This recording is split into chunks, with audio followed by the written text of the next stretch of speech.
Good morning students, I am Jitendra Kumar Gogia, English lecturer in Sarai Khwaja. और आज मैं जो है 9th और 10th क्लास के लिए जो ग्रामर का फर्स्ट टॉपिक है, बेसिक टॉपिक है पंक्चुएशन, और जिसके अंदर कैपिटल लेटर्स है, वो लेके आया हूँ। और उम्मीद करता हूँ कि आपको अच्छे से समझ में आएगा। तो मेरी रिक्वेस्ट है आप लोगों से कि आप वीडियो को लास्ट तक ज़रूर देखें और कैसा आपको लगा ये कमेंट्स ज़रूर कीजिएगा। तो शुरू करते हैं आपका फर्स्ट टॉपिक पंक्चुएशन। जी, पंक्चुएशन शुरू कर रहे हैं हम आपके लिए। पंक्चुएशन क्या है?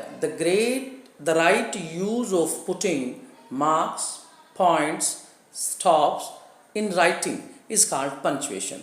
कि जब भी हम पंक्चुएशन करते हैं और उसके अंदर जब हम कोई भी मार्क्स लगाते हैं, पॉइंट लगाते हैं, स्टॉप लगाते हैं या लिखते समय, तो उसको हम पंक्चुएशन कहते हैं। हिंदी में इसको कहते हैं विराम चिन्ह।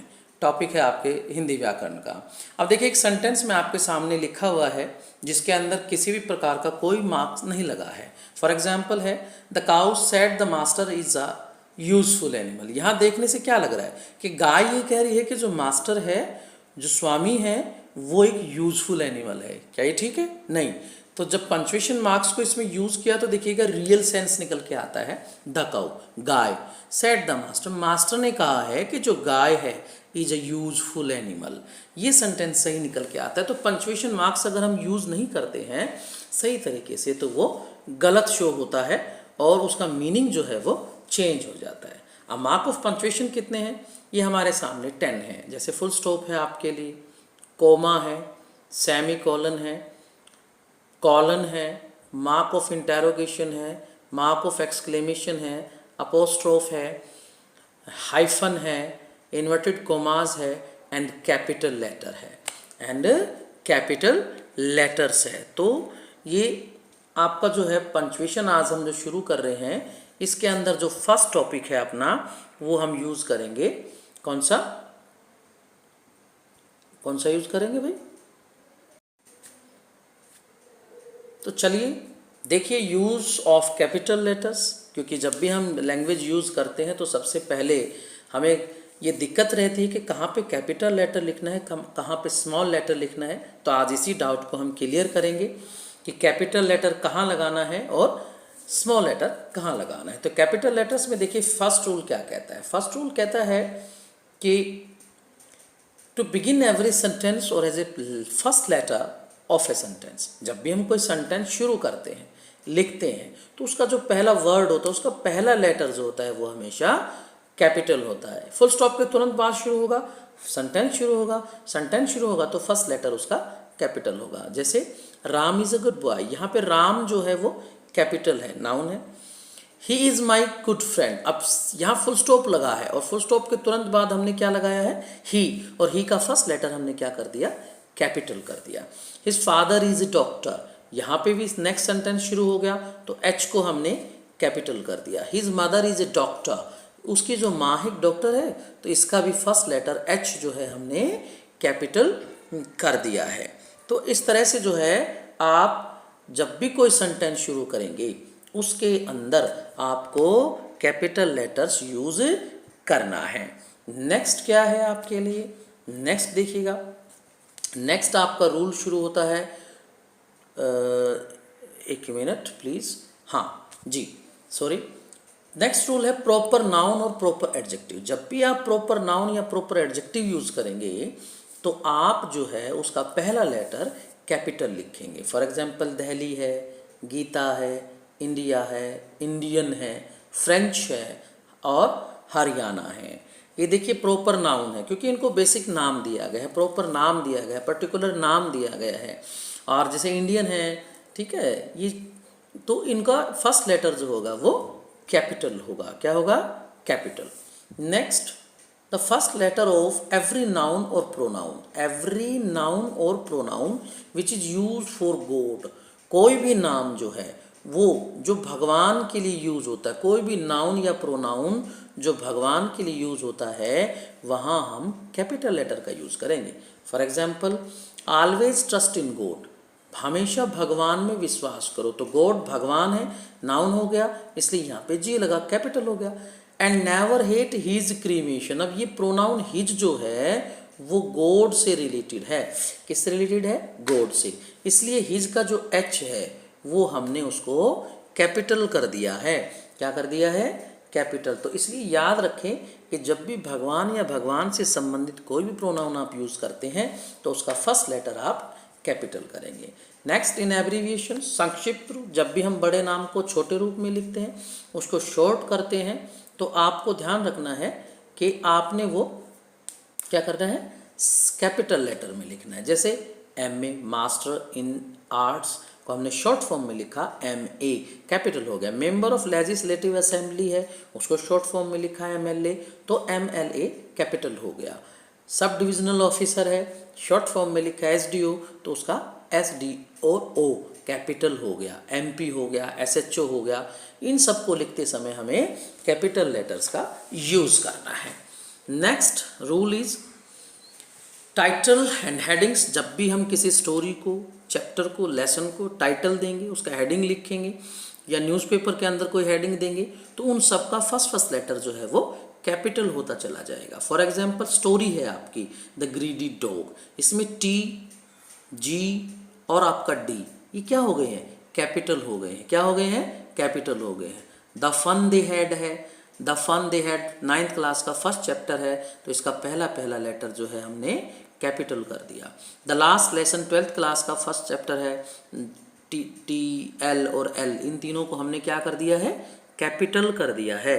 तो इस तरह से बेटा जो है, आप जब भी कोई पंक्चुएशन मार्क्स हेडिंग लिखेंगे, टाइटल लिखेंगे, तो उसका पहला लेटर आप कैपिटल कर देंगे। क्या कर देंगे?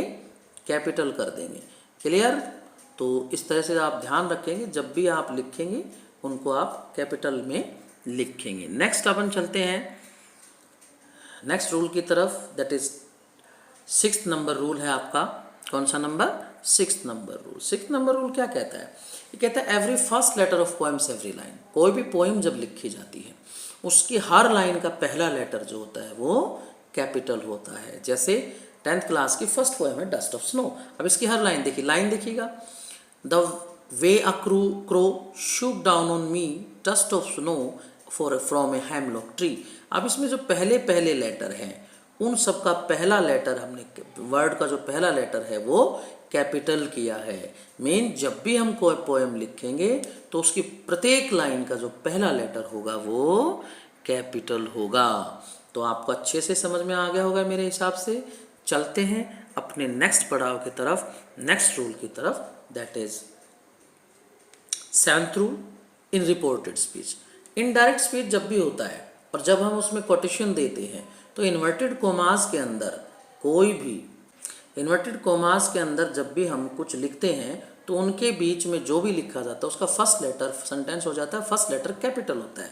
For example, the principal said never comes late to school. इसमें नेवर का जो N है वो कैपिटल हो गया। He said to me you are my friend. अब यहाँ पे यू फर्स्ट लेटर है और इन्वर्टेड कोमास के अंदर है तो वाई को हमने कैपिटल कर दिया है। Next rule is the pronoun I always as capital letter. Pronoun I जो है, जब भी हम आई को लिखेंगे अकेले में, अकेला, तो उसके लिए आई को जो है वो कैपिटल करेंगे। It is I who said so, ये मैं हूँ जिसने ये कहा है। और इंटरजेक्शन ओ जब भी लिखा जाएगा तो वो भी हमेशा कैपिटल लेटर में होगा। O for a glass of cold water, इसमें ओ को देखिए किस में लिखा हुआ है? कैपिटल लेटर्स में लिखा हुआ है। तो प्यारे बच्चों, आप जब भी इसको लिखेंगे दोनों चीज़ों को ध्यान में रखते हुए आपको काम करना है। नेक्स्ट चलते हैं अपन अपने नेक्स्ट रूल पे। क्या है भाई? 6th नंबर पे रूल नंबर 9 क्या कहता है? रूल नंबर 9 कहता है name of days, months, languages, subjects, festivals जब भी लिखे जाएंगे, इनके नाम जब भी लिखे जाएंगे वो कैपिटल लेटर्स में होंगे। For example, Sunday, Monday, Tuesday, Hindi, Sanskrit, English, political science एक सब्जेक्ट का नाम है, दिवाली एक फेस्टिवल है, तो इनका फर्स्ट लेटर हमने किस में लिखा है? कैपिटल लेटर्स में लिखा है। तो याद रखिएगा कि जब भी day, month, language, subject, festival का नाम लिखा जाता है वो कैपिटल में लिखा जाएगा। Next, first letter of historical events. कोई भी ऐतिहासिक घटना है, कोई युद्ध है, कोई इवेंट है, उन सब का हर वर्ड का जो पहला लेटर है वो कैपिटल होगा। फॉर एग्जाम्पल आप देखिए, the first battle of Panipat, Panipat की पहली लड़ाई, तो इसमें हमने टी, एफ, बी और पी इनको कैपिटल लिखा है। द सेकेंड वर्ल्ड वार, दूसरा विश्व युद्ध, टी, एस, डब्ल्यू, डब्ल्यू, इनको भी हमने किस में लिखा है?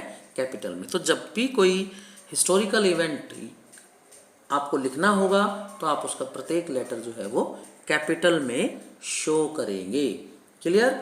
नेक्स्ट चलते हैं अपने लास्ट सीढ़ी की तरफ।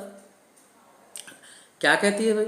11th जो है, 11th रूल कहता है कि name of political party and award and designation, rank and post, जब भी आप इनको लिखेंगे तो वो कैपिटल लेटर्स में लिखे जाएंगे।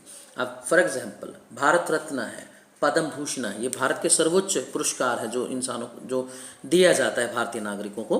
तो भारत रत्न और पद्म भूषण इनका हमने फर्स्ट लेटर कैपिटल किया है। बी आर है, जैसे इधर पी देखिए, पी बी, इन दोनों को हमने कैपिटल किया। कांग्रेस एक पार्टी का नाम है, जनता पार्टी एक पॉलिटिकल पार्टी का नाम है, इसलिए इनका पहला लेटर कैपिटल हो गया। प्रिंसिपल है, प्राइम मिनिस्टर है, ये पोस्ट और डेजिग्नेशन है, इसलिए इनका पहला लेटर जो है वो कैपिटल हो गया है। Next rule is name of caste, newspaper and holy books. जब भी किसी जाति का नाम लिखा जाएगा, धर्म का नाम लिखा जाएगा, न्यूज़पेपर का नाम होगा, होली बुक या जो हमारे ग्रंथ है उनका नाम लिखा जाएगा, तो उनका पहला लेटर कैपिटल होगा। जैसे हिंदू, सिख, ये दोनों धर्म के नाम है, जाति भी कह सकते हैं। द गंगा, गंगा जो है उसमें टी और जी दोनों बड़े हैं। द रामायण होली बुक है। The Hindustan times, Hindustan times जो है न्यूज़पेपर का नाम है। The times of India newspaper का नाम है। इनका लेटर हमने जो फर्स्ट लेटर है वो कैपिटल में लिखा है। And last and final rule is name of building, oceans, river and mountains. भाई जब भी किसी बिल्डिंग का नाम, हिस्टोरिकल बिल्डिंग का नाम लिखा जाएगा, किसी भी ओशन का नाम लिखा जाएगा, या कहिए कि आप रिवर का नाम लिखेंगे, माउंटेन का नाम लिखेंगे, तो उनको लिखते समय आपने जो है वो किसका यूज़ करना है? कैपिटल लेटर्स का यूज़ कर। जैसे द रेड फोर्ट, अब रेड फोर्ट क्या है? Lal Qila.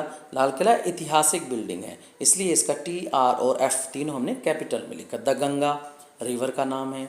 The Arabian C ocean का नाम है। द हिमालयाज पर माउंटेन का नाम है। द पैसिफिक सी ओशन का नाम है।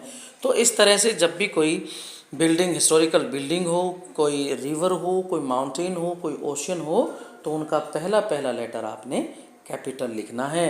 ये आपको ध्यान रखना है। तो माय डियर स्टूडेंट्स, उम्मीद करता हूँ कि आपको मेरे द्वारा जो आज बताया गया है, जो आपके सामने मैंने डिस्कस किया है कैपिटल लेटर से संबंधित, तो मुझे उम्मीद है कि आपको अच्छे से समझ में आया होगा।